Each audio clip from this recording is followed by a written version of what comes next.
Hi guys, welcome back to my YouTube channel. In this video, I'm going to show you how to change address in Scotiabank Online, right?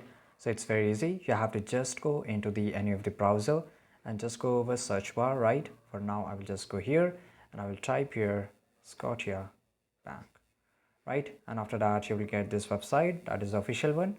So just click on here and after that, just and here you can just select here that whether you want to enter the Scotiabank Canada, right? So we'll just click here, or if you're from different location, you can just check your location from there.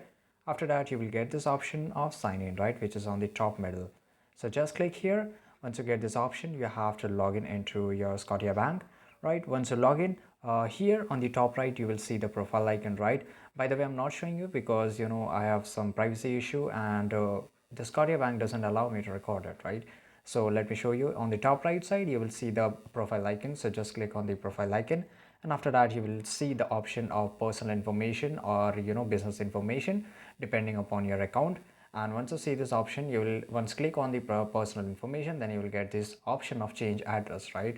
Then you can change your address very easily. So this is how you can change address in Scotiabank Online. Thanks for watching this video. See you guys in the next video.